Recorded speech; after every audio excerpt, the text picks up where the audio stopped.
Draai dan na die Ou Testament toe vanaand en ons lees vanuit 1 Samuel 17.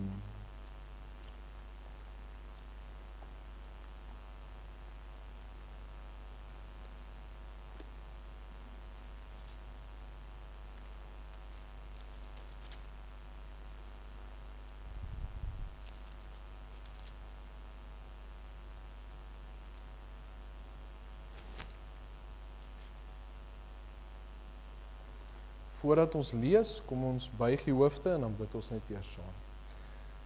Wonderlike Here, ons sê vir U dankie vir die feit dat ons vanaand by mekaar kan wees, Here, dat ons rondom U woord kan vergader, Here, en dat U woord altyd in waarheid kan uitgaan. Here, U woord is vir ons die riglyn vir ons lewe, U woord is vir ons 'n bemoediging, U woord is daar om ons reg te help wanneer ons verkeerd gegaan het, Here, en U woord is vir ons die volmaakte stem van die Here wat ons so dikwels in ons lewe kan gebruik. Here, en dink ons aan daardie kinderlied wat sê, lees jou Bybel, bid elke dag en dit gee jou krag. Here, mag dit waar wees van elkeen van ons se lewens, dat ons op 'n daaglikse basis ons weg na die woord vind en ons krag vanuit die woord put, Here, want dit is U geïnspireerde woord. En sê ons dankie, Here, vir dit wat ons vanaand ook gaan saam lees en vir dit wat ons vanaf U woord kan ontvang.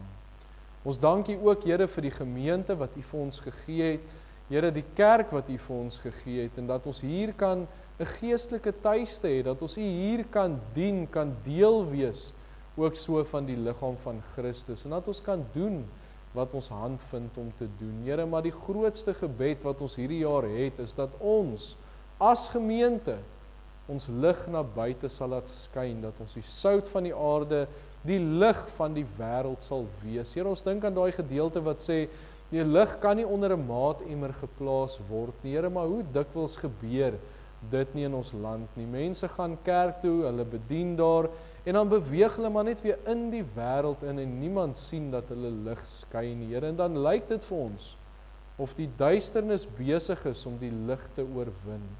Maar Here, U is die lig. En U kan nooit oorwin word nie. En bid ons dat U lig deur ons sal laat skyn. Dat ons die woord sal uitdra in woord en in daad. Ons dankie daarvoor, Here. Ons bid dat ons gemeente soos 'n ligtoring hier in Veldrif sal wees. Here, dat mense sal weet, ons verkondig die Here Jesus Christus en hom as gekruisigde. En as iemand 'n probleem het, iemand sekerheid of rigting of enigiets nodig het, dat hulle sal kan weet, Here, hier sal hulle die woord hoor. Versterk ons ook, Here, en dankie vir dit wat U vir ons gemeente doen. Ons het nou met die afkondigings gepraat oor die selfstandig wording, Here, en dis vanuit U hand. Waar ons hoeveel keer gebede gebid het en gevra het, Here, stuur vir ons manne, gee vir ons 'n kerkraad, Here, sodat ons selfstandig kan word. Here, U het daardie gebed verhoor. En hier is ons nou op 'n punt, Here, wat ons dit kan doen, en ons dank U. Dis nie deur 'n mens nie, Here, dis deur U alleen. En so bid ons, Here, dat ons vir alles in ons gemeente net op U sal staat maak, Here, vir die groei van die gemeente, vir die finansies van die gemeente, van die verrigtinge en ons alles wat ons aanpak, Here, dat ons oë op U gerig sal wees. Ons bid ook so vir ons siekes, Here, ons dink aan hulle wat in hierdie tyd nie lekker voel nie, siek is, probleme het, seer het, Here, dat U met elkeen van hulle sal wees, dat hulle U genade so sal ervaar, Here, en so bid ons nog steeds vir die Voelaard gesin, Here, dat U met hulle in hierdie tyd sal wees, vir hulle sal bystaan, dat U vir hulle die vertroosting sal bied, Here, soos net U kan.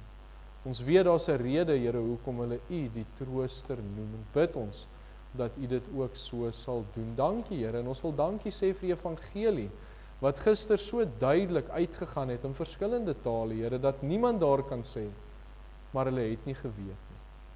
En hou ons aan bid, Here, nie net vir gister nie, maar ook elke dag dat U siele by die kruis sal uitbring, dat U die naprediker van die woord sal wees, dat U siele uit genade uit sal red. Dankie, Here, dat ons daardie gebed ook vanaand kan bid. Here, maar bid ons nou dat U vir ons sal versterk vanuit die woord, ons harte versterk, en dat U nou vir ons 'n rustigheid sal gee, Here, om met 'n oop gemoed na U woord te luister. Baie dankie, Here, dat ons dit alles kan bid in die wondernaam van Jesus Christus. Amen. Ons gaan dan na die woord toe en ek gaan 'n paar gedeeltes daar lees vanuit 1 Samuel 17. U sal sien dis nogal 'n lywige hoofstuk, so 58 verse lank, so ons gaan net so gedeeltes daaruit lees. Ons begin by vers 1. Dawid verslaan die reus Goliat. En die Filistyne met hulle leer versamel vir die oorlog en bymekaar gekom by Sogo, wat aan Juda behoort, en laar opgeslaan tussen Sogo en Aseka in Efes-Dammim. Maar Saul en die manne van Israel het byeengekom en laar opgeslaan in die dal van die terpentynboom en hulle in slagorde teenoor die Filistyne opgestel. En die Filistyne het dus kan die berg en die Israeliete oorkant teen die berg gestaan, sodat die dal tussen hulle in was. Toe kom daar 'n baasvegter uit die laars van die Filistyne, met die naam van Goliat, uit Gat. Sy hoogte was 6 el en 'n span. Daar was 'n koperhelm op sy hoof, en hy het 'n panser van skubbe aangehad. Die gewig van die panser was 5000 sikkels koper, en skeenplate van koper was aan sy bene en 'n koperlans tussen sy skouers. Die steel van sy spies was soos 'n wewersbalk, en die lem van sy spies was van 600 sikkels yster, en die skilddraer het voor hom uitgeloop. En hy het gaan staan en roep na die slagordes van Israel en vir hulle gesê: Waarom trek julle uit om julle in slagorde op te stel? Is ek nie die Filistyn en julle dienaars van Saul nie? Kies vir julle 'n man uit dat hy na my toe kan afkom. As hy teen my kan veg en my verslaan, sal ons julle slawe wees. Maar as ek hom oorwin en hom verslaan, moet julle ons slawe wees en ons dien. Verder sê die Filistyn: Ek daag die slagordes van Israel vandag uit. Gee my 'n man dat ons saam kan veg. Toe Saul en die hele Israel hierdie woorde van die Filistyn hoor, was hulle verskrik en baie bevrees. Ons slaan oor na vers 23 toe. So net so eentjie aan vers 23. En terwyl hy met hulle spreek, kom juis die baasvegter, Goliat is sy naam, die Filistyn uit Gat, uit die slagordes van die Filistyne op en spreek daar dieselfde woorde, sodat Dawid dit hoor. Maar toe al die manne van Israel die man sien, vlug hulle vir hom weg, want hulle was baie bang. En die manne van Israel sê: Het julle die man gesien wat daar opkom? Want hy kom op om Israel uit te daag. En die koning sal die man wat hom verslaan, oorlaai met groot rykdom. Ook sal hy sy dogter aan hom gee en sy familie in Israel vrystel van belasting. Daarop het Dawid die manne wat by hom staan gevra en gesê: Wat sal met die man gebeur wat hierdie Filistyn verslaan en die smaad van Israel wegneem? Want wie is hierdie onbesnede Filistyn dat hy die slagordes van die lewende God durf uitdaag? Dan slaan ons weer so 'n paar verse oor. Ons lees vanaf vers 32. En Dawid het aan Saul gesê: Laat die manne se moed tog nie ter wille van hom sink nie. U dienaar sal gaan en teen hierdie Filistyn veg. Maar Saul het Dawid geantwoord: Jy kan nie na hierdie Filistyn gaan om teen hom te veg nie, want jy is 'n seun en hy is 'n krygsman van sy jeug af. Daarop sê Dawid aan Saul: Die dienaar het vir sy vader die kleinvee opgepas. En as daar 'n leeu of 'n beer kom en 'n stuk kleinvee uit die trop wegdra, dan gaan ek uit agter hom aan en verslaan hom en ruk dit uit sy bek uit. En as hy my aanval, gryp ek hom aan die baard en verslaan hom en maak hom dood. Die dienaar het die leeu sowel as die beer doodgeslaan, en met hierdie onbesnede Filistyn sal dit gaan net soos met een van hulle, omdat hy die slagordes van die lewende God uitgedaag het. Verder sê Dawid: Die Here wat my gered het uit die klou van die leeu en uit die klou van die beer, hy sal my red uit die hand van hierdie Filistyn. Toe sê Saul vir Dawid, gaan en mag die Here met jou wees. En Saul het Dawid sy klere laat aantrek en 'n koperhelm op sy hoof gesit en hom pantser laat aantrek. En Dawid het sy swaard bo oor sy klere vasgegord en toe hy moeite doen om te loop, omdat hy dit nooit probeer het nie, sê Dawid vir Saul, ek kan nie hierin loop nie, want ek het dit nooit probeer nie. En Dawid het dit uitgetrek. Daarop neem hy sy staf in sy hand en soek vir hom uit die spruit 5 gladde klippe uit en steek dit in sy herderstas wat hy gehad het, naamlik in die slingersak. En met sy slinger in sy hand het hy nader gekom na die Filistyn. Ook die Filistyn het al nader en nader gekom na Dawid en die skilddraer voor hom uit. Toe die Filistyn opkyk en Dawid sien, het hy hom verag, omdat hy 'n seun was, rooierig met 'n mooi voorkoms. En die Filistyn vra vir Dawid, is ek 'n hond dat jy met stokke na my toe kom? En die Filistyn het Dawid vervloek by sy gode. Verder sê die Filistyn vir Dawid, kom na my toe, dat ek jou vlees aan die voëls van die hemel en die diere van die veld kan gee. Maar Dawid sê vir die Filistyn, jy kom na my met 'n swaard en met 'n spies en met 'n lans, maar ek kom na jou in die naam van die Here van die leerskare, die God van die slagordes van Israel, wat jy uitgedaag het. Vandag sal die Here jou in my hand oorlewer, dat ek jou kan verslaan en jou hoof van jou wegneem. En die lyke van die leer van die Filistyne vandag aan die voëls van die hemel en die wilde diere van die aarde kan gee, sodat die hele aarde kan weet dat Israel 'n God het. Dan sal hierdie hele menigte moet erken dat die Here nie deur swaard en deur spies verlos nie, want die stryd behoort aan die Here en hy sal julle in ons hand gee. Toe die Filistyn hom dan klaar maak en aldeur nader kom om Dawid te ontmoet, loop Dawid gou na die vegterrein om die Filistyn te ontmoet. En Dawid steek sy hand in die tas en neem 'n klip daaruit en slinger.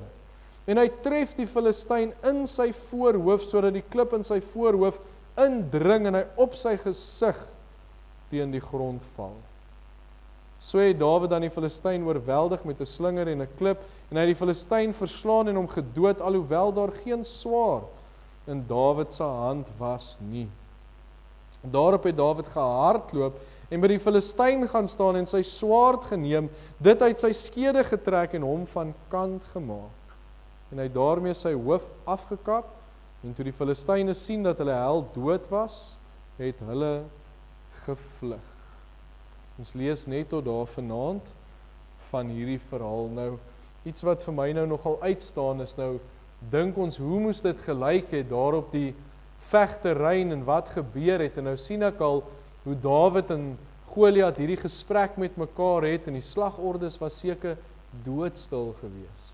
En kan julle dink die gesig, toe hierdie klein seun nader gestap kom, en hierdie reus met al sy wapens en dit wat hy aan het, en hierdie klein seun met sy slingervel, en die Filistyne het seker gelag en gespot, en die volgende oomblik, toe daai klip vir Goliat tref, en hy val gesig eers in die grond, kan ek net dink die stilte wat daar moes gewees het, toe daai skok hulle tref, wat nou net daarvoor hulle gebeur het. Maar so vanaand praat ons oor die gedeelte, en ek wil vers 26 net weer vir julle lees. Daarop het Dawid die manne wat by hom staan gevra en gesê, wat sal met die man gebeur wat hierdie Filistyn verslaan en die smaad van Israel wegneem? Want wie is hierdie onbesnede Filistyn, dat hy die slagordes van die lewende God durf uitdaag? So wat sal gebeur met die man wat hierdie Filistyn verslaan? En praat ons vanaand oor die gedagte reuse in ons lewens. Weer, want as ons kyk na wat ons vanoggend oor gepraat het, selfondersoek met die hulp van die Here, sodat ons op die Here se standaard kan wees. En het ons gesê, in hierdie proses is daar soms dinge wat aan ons pad staan. Daar's dinge wat ons keer, om op God se standaard te wees, dinge wat ons keer om geestelik te groei en vooruit te beweeg, en baie keer is hierdie dinge soos reuse in ons lewens. En dan bring dit ons na hierdie ou bekende verhaal van Dawid en Goliat, 'n verhaal wat ons ken van kindsbeen af, wat oor en oor vertel word, wat ons vir ons kinders lees. Ek sien ons onlangs 'n film daaroor gemaak, ek het dit nog nie gesien nie, maar ek het gehoor van die film wat gemaak is, en ons ken die verhaal, ons weet wat het daar gebeur. En tog is daar nog soveel waarhede wat ons daaruit kan put, as ons kyk na Dawid en Goliat en presies wat daar gebeur het. Nou hierdie wonderlike verhaal, ons het nou nie alles gelees nie, maar Dawid word mos gestuur daarna sy broers toe, om vir hulle gebraaide koring en brood te neem, en die slagordes van Israel, die magtige nasie in daardie tyd, hy beweeg rond tussen hierdie manne van naam, hierdie groot weermag. Maar hy vind hierdie magtige nasie nie daar nie. Hy vind 'n nasie wat al vir 40 dae uitgedaag word deur een man, deur hierdie reus, deur die Filistyn Goliat. Maar hulle te bang is om te reageer, en ek weet nie of ons besef, 40 dae, meer as 'n maand lank, het hierdie reus hulle kom uitdaag, en hulle het net verskrik, verstar daar gestaan, en toe kyk wat hier voor hulle gebeur. Dat selfs die dapper koning Saul net kon toe kyk hoe hierdie reus sy nasie uitdaag, sonder om iets daaraan te doen. Vir 40 dae staan die Israeliete en kyk na die Filistyn in die dal, sonder dat een man die moed het om te probeer, om hom uit te daag. So hierdie reus het, sonder om eers iets te doen, behalwe om hulle uit te daag, het hy hulle basies vasgepen. Het hy hulle in 'n posisie wat hulle nie kan beweeg nie, soos wat ek gesê het, baie keer in ons lewens, in ons geestelike lewens gebeur. Maar dan verskyn Dawid op die toneel, en weer eens, as ons die verhaal ken, dan is dit nie altyd so treffend nie, maar dink net hierdie jong seun wat daar tussen die weermag begin rondbeweeg. Hierdie jong seun wat dapper is en vir niks terugstaan, wat sommer daar vir die manne sê, wie is hierdie onbesnede Filistyn, dat hy die slagordes van die lewende God uitdaag. En terwyl Israel in vrees toekyk, hoe hierdie Filistyn hulle uitdaag, sien Dawid 'n dwaas. Hy sien 'n man wat met die weermag van God spot, hulle smaak. En Dawid was reg vir die geveg. Sonder swaard, sonder skild, net met sy ou herdersgereedskap, sy staf en sy slingervel, stap hy na Goliat toe. Weet ons wat dan gebeur? Ek sien myself net in, hoe daardie mense geskok moes wees, toe daai reus op sy gesig val. Wat hulle moes gedink het, en in die volgende oomblik, dan begin hulle hardloop, die Filistyne, dan vlug hulle. Nou soos die slagordes van die lewende God, soos Israel in daardie tyd, soos Dawid, kom ons baie keer te staan teen reuse in ons lewens. Dinge wat ons keer om vooruit te beweeg, wat ons soms gevries hou. Ek kan nie geestelik vooruit beweeg nie, want ek vrees. Ek het 'n vyand wat teen my opstaan. Nou as ons na die woord van die Here gaan, dan weet ons, kinders van die Here het vyande, vyande wat hulle self teenoor die kinders van God stel, vyande wat maak dat hulle vrees, vyande wat kinders van die Here wil vernietig. Nou wie is hierdie vyande? Die woord van die Here is duidelik daaroor. Die woord lig 3 vyande uit wat 'n kind van die Here het, en hierdie 3 vyande het presies dieselfde doel. Om die kind van die Here weg van hom af te neem. Om die kind van die Here se moed te breek. Om die verhouding met hulle meester te breek, hulle kragteloos te maak, en juist te keer dat hulle op God se standaard kom. So wat is die 3 vyande? Die eerste, is nie ons eerste gedagte nie, dis nog net die eerste 3 vyande waarvan ons praat. Die eerste is natuurlik die duiwel, diabolos, die deurmekaar krapper, die Satan. En in 1 Petrus 5 vers 8 staan, wees nigter en waaksaam, want julle teestander die duiwel, dit is nog 'n interessante woord daai, diabolos, deurmekaar krapper. Hy loop rond soos 'n brullende leeu en hy soek wie hy kan verslind. So dit sê vir ons, 'n brullende leeu Hy soek wie hy kan verslind. Hy wil kinders van die Here onderkry.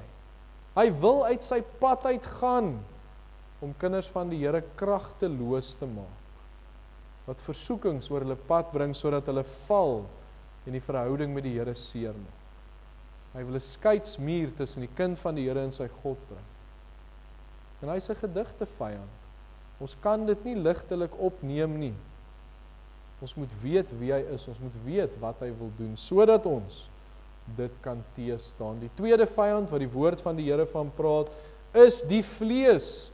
Galasiërs 5 vers 17, die vlees begeer teen die gees teen die vlees, en hulle staan teenoor mekaar, sodat julle nie kan doen wat julle wil.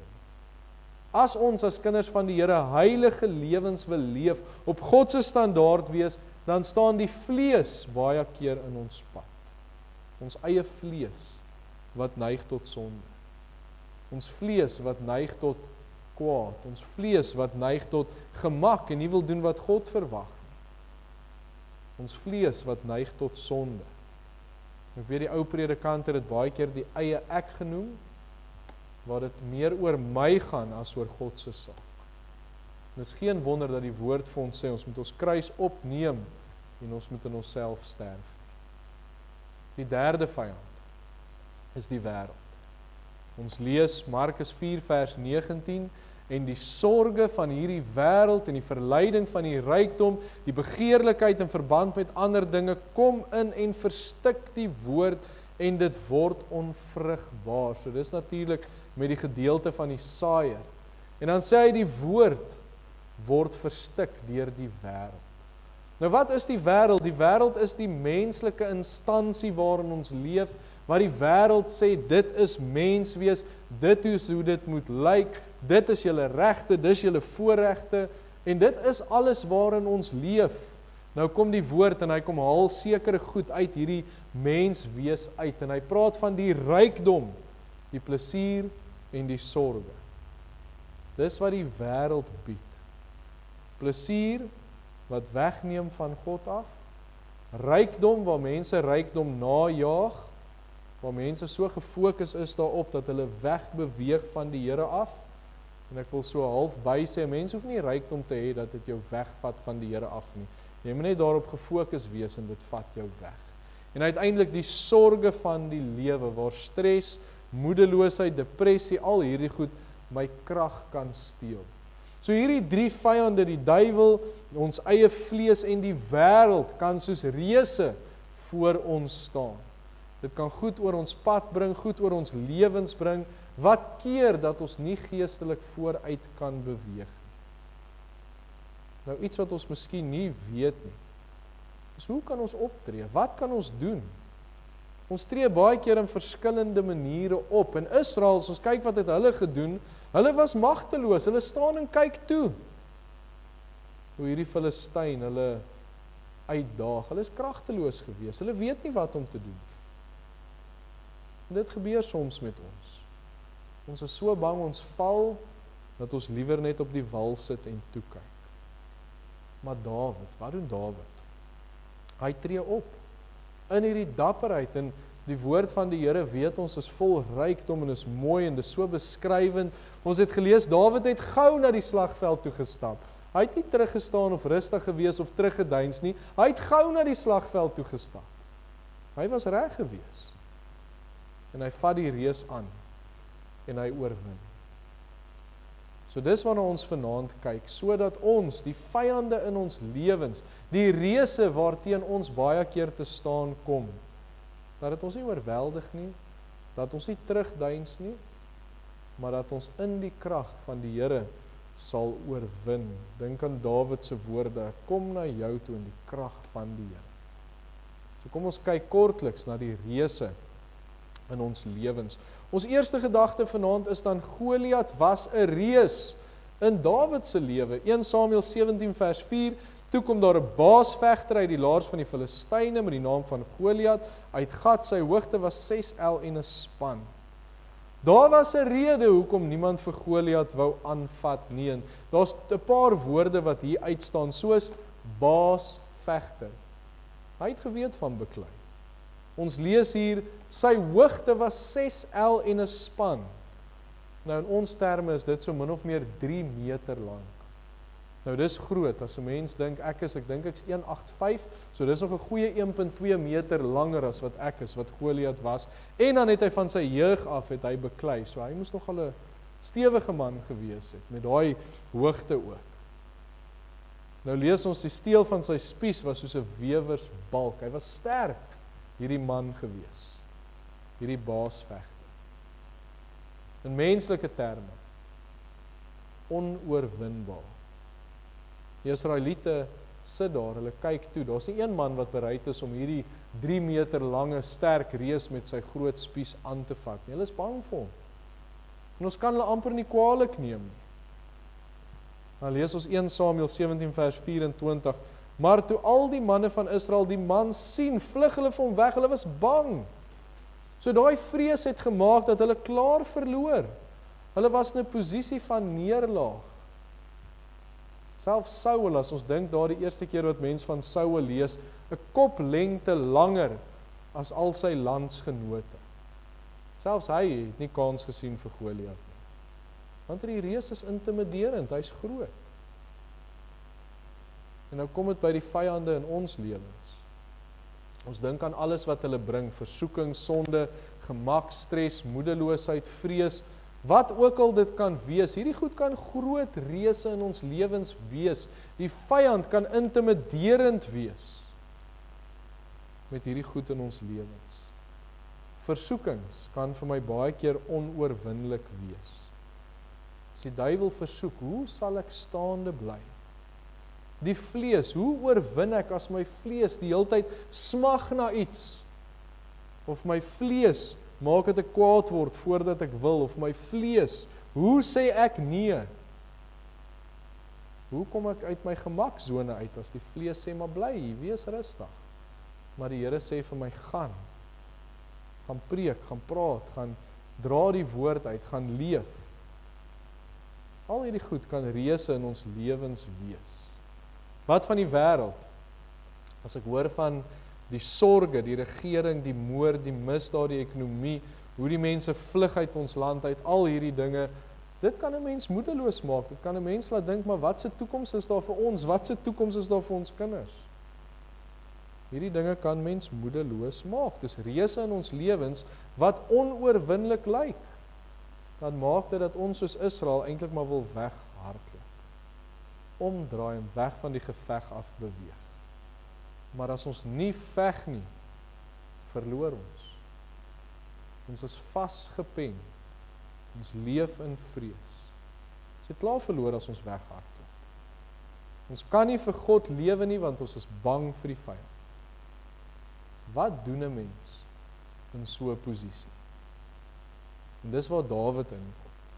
Ons sien in ons tweede gedagte vanaand Dawid se dapperheid teen die reus.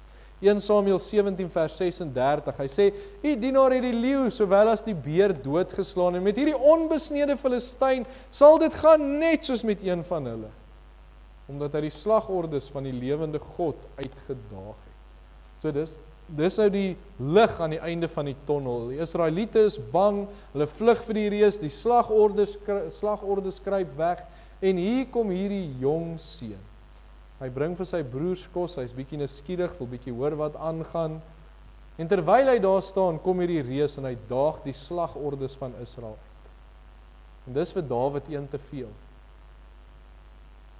Hy wil hom sommer net daar aanvat. Hy is so dapper dat hy 'n seun, hierdie magtige reus, net wil gooi met sy slingervel. Met sy staf en sy slingervel wil nader stap. Maar waar kom daai dapperheid vandaan? Ons kyk wie hy was en hoe hy was en hoe klein hy daardie stadium was, omdat hy nog 'n seun was. Waar kom die dapperheid vandaan? En ons sien, hy sê dit. Die hele nasie vlug, maar hy is dapper genoeg. Hoekom? Ons lees dit in die woord. Hy sê in vers 37, die Here wat my gered het uit die klou van die leeu en die klou van die beer, hy sal my red uit die hand van hierdie Filistyn. So Dawid sê, hy het gesien as skaapwagter, daar was leeu's, daar was beere, En hy het geweet die Here het hom gehelp. Hy het geweet die Here gee vir hom krag. God was aan sy kant. Sy vertroue was in die Here. En dis hoekom hy dapper was. Dis hoekom hy onverskrokke was. Hy het geweet met die Here aan sy sy is niks onoorwinnelik nie. Nie eers hierdie reus wat voor hom staan. Nou soos ek in die begin gesê het, ons kan ook, soos die Israeliete in hierdie geestelike geveg wat ons is, kan ons kragteloos wees. Of ons kan dapper wees soos Dawid. Dawid was nie dapper omdat hy groot of sterk of omdat hy vanuit homself geput het nie. Hy was dapper omdat hy op God staat gemaak. So in ons eie oë voel ons baie keer, hoe kan ek hierdie vyande oorwin? Hoe kan ek hierdie reuse oorwin as die duiwel versoekings oor my pad bring of my eie vlees smag na iets of hoe ook al dit sê, die wêreld. Ek kan dit nie oorwin op my eie nie, maar God kan. 2 Korintiërs 12 vers 10. Daarom het ek behaag in swakhede, in mishandelinge, in node, in vervolginge, in benoudhede, om Christus wil. Want as ek swak is, dan is ek sterk. Om Christus wil. Dis waar hy sy krag kry. Dis waar hierdie dapperheid vanuit ons kom. Ons dien 'n almagtige God, wat enigiets kan doen. Hy kan enigiets oorwin, as ons net die prent wat die woord vir ons skep, van hoe God is, en wie hy is, en wat hy al gedoen het, en die oorwinnings wat hy behaal het. Dink aan Israel teen Egipte, en wat die Here daar gedoen het, en klomp van hierdie slagte, Gideon en daai verhale wat daar was, Jerigo, en dan ook hierso met Dawid en Goliat. Hy kan enigiets doen. Dit is dieselfde God wat ek dien. Die woord sê hy tog nooit verander nie. Dis dieselfde God wat vir my krag gee. Dink aan Efesiërs 6, word kragtig in die Here en in die krag van sy sterkte. In hierdie geveg moet ek op die Here staat maak. Hy is die een wat krag gee. Hy is die een wat my help. My vertroue moet in hom wees. Hy sal my dapper maak om hierdie reuse aan te pak. Of dit nou versoeking is, of gemak, of sorge, of die wêreld, wat ook al dit is, hy gee my krag. En met hom aan my sy, kan ek die reus aanvat. Ons volgende gedagte dan is die oorwinning. Dawid se oorwinning oor die reus. 1 Samuel 17 vers 50. So het Dawid dan die Filistyn oorweldig met 'n slinger en 'n klip. So mooi gestel. Hy begin so met hierdie groot woord. Dawid het die Filistyn oorweldig en dan so met 'n slinger en 'n klip. En hy het die Filistyn verslaan en hom gedood, en alhoewel daar geen swaard in Dawid se hand was nie. So die wonderlike van die verhaal. Hierdie jong seun stap na Goliat toe, hierdie reus met sy koperhelm, met sy panser, met sy skilddraer voor hom, die spies in sy hand, hierdie intimiderende man. En Dawid kom gou-gou nader gestap. Hierdie jong seun kom amper aangehardloop met 'n slingervel en 5 klippies. Ek weet nie hoe hy 5 opgetel het nie. Ek het al gehoor mense preek en dan sê hulle die 5 klippies is vrede en vreugde en al hierdie goeters. Maar hy tel sommer net 5 klippies daar by die rivier op en hy kom aangestap en dit vat net 1 klippie. Net 1. Daar met die slingervel. Daai reus val. Mors dood. 'n Klip en 'n slingervel in die hande van 'n seun wat op God vertrou, was baie sterker as wat daai reus ooit kon wees. God gee die oorwinning. Die kruks van die saak. Die kruks van hierdie verhaal. Dawid was dapper omdat hy geweet het die Here is met hom. En hy val die reus aan en die Here skenk oorwinning. En wie as ons kyk na daai verhale met Moses en Egipte en Israel, as ons kyk na Gideon met sy 300 manne teen die 144.000, as ons kyk na Jerigo en wat daar gebeur het, al hierdie verhale, die Here skenk die oorwinning. Maak nie saak wat die reuse in ons lewe is nie, of dit versoeking of sonde of swakheid of stryd, gedagtes, rykdom, plesier, sorge, maak nie saak wat hierdie reuse is wat teen ons te staan kom nie, as ons in die krag van die Here met dapperheid hierdie reuse aanvat, dan skenk hy die oorwinning. Ons dien 'n almagtige God, Ons dien 'n God wat die woord sê kan doen ver bo wat ons bid of dink. Ons dien 'n God wat die woord sê niks is vir hom onmoontlik nie. En as ons hom vertrou, gee hy die oorwinning. Psalm 57 vers 3, ek roep die alle God, die allerhoogste aan God, wat dit vir my voleindig. Ons hoef nie op onsself staat te maak nie, God wat dit vir my voleindig. Hy gee die oorwinning. Vertrou op hom. Dan ons laaste gedagte. En dit is die reëse kom weer. Ons lees in 'n ander gedeelte, 2 Samuel 21 vers 19, en daar was weer oorlog met die Filistyne in Gob. Weer oorlog, maar hierdie keer is Dawid nou koning. En Elhanan, die seun van Jahare-Orgim uit Bethlehem, het Goliat, die Getiet, wie se spies steel soos 'n wewersbalk was, verslaan. Hoe is dit moontlik? Goliat is verslaan, hy het geval, hy het gesterf, Dawid het sy kop afgekap, nou lees ons 'n hele end aan, Dawid is nou al koning en die dinge het nou al aanbeweeg, nou lees ons nou weer oorlog tussen Israel en die Filistyne, en Dawid en sy manne kom teen 4 Filistynse reëse te staan. Een van hulle se naam was Goliat. Nou skryf baie mense, hierdie Goliat was familie van die oorspronklike Goliat, want hier staan ook, hy was afstammelinge van die mense in Gat gewees.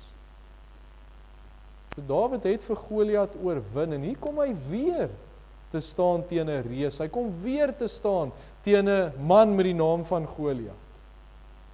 Maar kyk hoe vinnig gaan dit hierdie keer, dis nie 'n hele uitgerekte storie nie, dis sommer vinnig, die verhaal herhaal homself, maar sommer vinnig. Die reëse kom daag Israel uit en is sommer vinnig en die reëse is weg. Hierdie keer is dit nie eers moeilik. So baie keer is daar reëse in ons lewens. Ons noem dit nou maar die oorspronklike Goliat, hierdie reus wat ons aanvat en ons gee dapperheid en ons vertrou op die Here en hy gee die oorwinning en ons oorwin. Maar dan moet ons weet, die reëse kom weer. Dis nie 'n eenmalige geveg wat ek veg nie. Dink aan dinge soos vergenoegdheid. Dis iets wat 'n mens gedurig deur in jou lewe teen veg, om vergenoeg te wees. Maar die waarheid is, dit raak makliker en makliker. Solank as wat ek op die Here bly vertrou, dan bly hy die oorwinning gee. Die gevaar is, baie keer na die eerste reus, dan raak ek gemaklik. Ek smaak daardie oorwinning en nou wil ek terugsit. Weer in my gemaksone. Dink aan wat gebeur het met die Israeliete in Jerigo, hierdie groot oorwinning wat hulle gehad het, en net daarna dink hulle, nee man, nou is ons sterk, kom ons vat gou vir Ai aan, en daar kry hulle 'n groot pak slaag. Hulle het gemaklik geraak, nie weer die Here se aangesig gaan soek nie weer op sy krag staat gemaak nie, sommer gou. En dit werk nie uit nie. En daarom, dis 'n aanhoudende proses. Ons het vanoggend gepraat oor nasorg wat daar gedoen moet word. Dis 'n aanhoudende proses. Ek moet geanker wees in die Here om geestelik vorentoe beweeg. En hy gaan altyd oorwinning skenk, die Here verander nie, en dit raak makliker, die woord sê vir ons, daar kom lydsaamheid, dit raak makliker, ons word sterker in die geloof. En daarom die bemoediging dan, ja, die reëse kom weer, maar ek kan hulle altyd oorwin, en ek raak sterker geestelik. Die Here help my om op hierdie pad van geestelike volwassenheid te vorder, en die reëse val makliker. In plaas van 1 reus was daar nou sommer 4 gewees, en hulle het geval. Bly op die Here vertrou, en hy sal altyd oorwinning skenk. En daarmee sluit ek af. Ons kom soms te staan teen reëse in ons lewens. Dit kan vir ons onoorwinlik lyk, dit kan vir ons voel, ons weet nie wat om te doen nie. Dit kan ons vaspen. Maar ons weet, soos Dawid, die Here is aan ons kant, en ons kan hierdie reëse aanpak, ons hoef nie te vrees nie. Die Here sal oorwinning skenk. En dan as die reëse weer kom, solank as wat ek op die Here vertrou, sal ek oorwin. Nou ons almal kom op 'n plek in ons lewens waar ons hierdie reëse in die oë kyk. Waar dit vir ons moeilik is, wat ons nie weet wat om te doen nie. Versoekings wat na sonde lei, sonde in ons lewens, vleeslike begeertes, Miskien vra die Here vir my om iets te doen, maar vrees pen my net vas, stres, moedeloosheid, vrees, depressie, noem al hierdie goed, daar's 'n reus wat ons baie keer in die oë kyk. Die goeie nuus is, ons hoef nie te vrees nie. Die goeie nuus is, soos Dawid kan ons dapper wees, ons kan die reus aanpak, want in sy krag sal hy vir ons oorwinning gee. So daarom moet ons besluit om op die Here te vertrou, want hy is groter as enige reus wat voor ons gaan staan. Ons gee dit vir hom en die reuse sal val. Amen. Kom ons buig die hoofde en dan bid ons saam. Here, ons dink aan daardie woorde wat Dawid ook in 'n ander Psalm geskryf het, wat hy sê, met my God sal ek 'n bende storm, met my God spring ek oor 'n muur, en net daai gedagte, met U kan 'n mens enigiets aanpak. Here, U is die God wat oorwinning skenk. En Here, daar kom soms goed in ons lewens, en ons weet nie altyd wat om te doen nie, maar dan gaan ons terug na hierdie ou verhale toe, Moses en die Israeliete teen die Egiptenare, en Gideon en Dawid en Goliat en Jerigo, al hierdie verhale, Here, en dit praat van dieselfde ding, en dit is oorwinning deur U krag. Dankie, Here, dat ons op U krag kan staatmaak. Dankie dat ons U Gees as toerusting het, wat ons ook krag gee en vir ons bystaan. En dankie, Here, dat U die oorwinning skenk. En bid ons nou, Here, as daar 'n reus in een van ons se lewens is, miskien iets waarmee 'n mens sukkel, dat U ons sal help om die oorwinning te behaal. En ons dankie, Here. Ons sê daai woord die laaste tyd so baie, Here, maar ons kan nie ophou om net vir U te sê dankie vir alles wat U vir ons skenk, die hulp, die bystand, die oorwinning, die genade, dankie, Here. En ons loof en ons prys U. Wees met ons deur die res van hierdie aand, Here. Wees met ons deur hierdie week, met alles wat voor lê, alles wat ons sal aanpak, dat ons naby aan U sal bly en deurgangs U liefde sal ervaar. Ons bid dit in Jesus se naam. Amen. Kom ons staan dan saam Jesus Christus, ons verlosser, en die liefde van God die Vader, en die gemeenskap van die Gees, wees en bly met U elkeen. Amen.